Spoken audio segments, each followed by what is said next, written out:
সাগরের তীর থেকে মিষ্টি কিছু হাওয়া এনে তোমার কপালে ছোঁয়াবো গো, ভাবি মনে মনে। দূর থেকে দেখলে ৮-১০টা স্বাভাবিক মানুষের মতোই ইউসরা মানহা। সময় পেলেই কবিতা, গল্প কিংবা হারমোনিয়ামের সুরে সুর মেলায় সে। সুরেলা কণ্ঠের সেই গান শুনে মুগ্ধ হয় যে কেউ। পড়ার টেবিলের পাশেই থরে থরে সাজানো এই মেডেল সার্টিফিকেটই প্রমাণ করে তার কৃতিত্বের স্বাক্ষর। আকাশের নীল থেকে তারার কান্তি এনে তোমার নয়নে ছড়াবো গো, ভাবি মনে মনে। মানহার সাফল্যের ক্যানভাস যেমন রঙিন, অন্যদিকে বিষাদে ঠাসা। দেখতে স্বাভাবিক মনে হলেও সে জন্ম থেকেই দৃষ্টি প্রতিবন্ধী। অপরিণত বয়সে জন্ম হওয়াতে দুই চোখের গঠনগত সমস্যায় দুনিয়ার আলো দেখেননি সে। তবে বয়স বৃদ্ধির সাথে জীবনযুদ্ধে জ্যোতি ছড়াচ্ছেন মানহা। প্রতিবন্ধকতাকে জয় করে আবৃত্তি, গান, কুইজ সহ বিভিন্ন প্রতিযোগিতায় স্থানীয় ও জাতীয় পর্যায়ে প্রায় ১০০ পুরস্কার জয় করেছে সে। আমাদের যে ব্রেইলি শিক্ষাটা, ওটা এখনো সব স্কুলগুলোতে আসেনি, কিন্তু এই স্কুলগুলোতে ব্রেইলি শিক্ষক যদি একজন থাকেন যিনি ব্রেইল পড়তে পারেন, তাহলে আসলে আমাদের জন্য একটু সুবিধা হবে। আগামী ১৫ই এপ্রিল যশোর থেকে ২০২৫ সালের প্রাথমিক বৃত্তি পরীক্ষায় অংশ নেবে এই শিক্ষার্থী। তবে শ্রুতি লেখক নিয়ে দুই আইনের ঠেলাঠেলিতে অনিশ্চয়তায় পড়েছে তার পরীক্ষা। The name of my country is Bangladesh. It is an independent country. It became independent in মানহার পরিবার বলছে, শ্রুতি লেখকের জন্য মাধ্যমিক ও উচ্চ মাধ্যমিক বিভাগের পাবলিক ও শ্রেণী পরীক্ষায় শ্রুতি লেখকের সেবা গ্রহণ নীতিমালা ২০২৫ রয়েছে।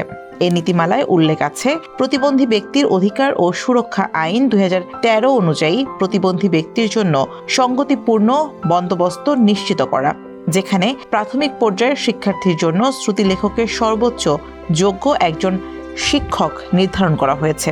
তবে নীতিমালা অনুযায়ী শ্রুতি লেখকের জন্য আবেদন করা হলে মাধ্যমিক শিক্ষা অফিস এই আবেদন গ্রহণ করেনি। এর বিপরীতে শ্রুতি লেখক হিসেবে চতুর্থ শ্রেণীর একজন শিক্ষার্থীকে দেওয়ার পরামর্শ দেওয়া হয়েছে। চতুর্থ শ্রেণীর শিক্ষার্থী পঞ্চম শ্রেণীর বৃত্তি পরীক্ষার শ্রুতি লেখক হয়ে মানসিক পরিপক্কতা বুঝবে না বলে দাবি তার পরিবারের। এছাড়া প্রায় ১ মাস সংশ্লিষ্ট দপ্তরগুলোতে ধর্ণা দিয়েও বিষয়টি সুরাহা না হয় হতাশায় মানহার বাবা মা। এই বৃত্তি পরীক্ষায় একটা বিশাল সংগ্রামের ভিতর দিয়ে এখন আমরা যাচ্ছি। পরীক্ষা ১৫ তারিখ থেকে শুরু। আমি গত কয়েকদিন ধরে মন্ত্রণালয়ে দৌড়াদৌড়ি করেছি, সচিবালয়ে গিয়েছি। সচিবালয়ে আমার সচিব স্যারের সাথে দেখা করার সৌভাগ্য হয়েছে এবং ডিরেক্টরের সাথেও দেখা করার সুযোগ হয়েছে প্রাথমিক ও গণশিক্ষা মন্ত্রণালয়।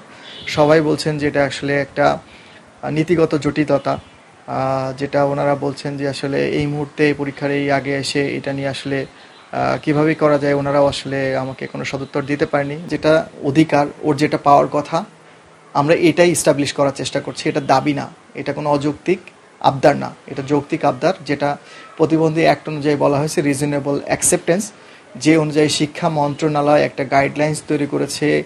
শ্রুতি লেখক এবং বিভিন্ন পাবলিক এবং শ্রেণী পরীক্ষায় শ্রুতি লেখক নিয়োগের যে নীতিমালা আছে, এখানে আমাদের সাথে গতকালকে ব্লাইন্ড এডুকেশন নিয়ে কাজ করেন, ওনাদের সাথেও কথা হয়েছে। ওনারাও আমাকে ক্লিয়ারলি বলে দিয়েছেন যে এটাই হচ্ছে বাংলাদেশে শ্রুতি লেখক রিলেটেড একটাই আইন, যেটা সবার জন্য সবাইকে সাথে নিয়ে করা হয়েছে এবং সবাই এটা মানতে বাধ্য ওনাদের বক্তব্য মতো।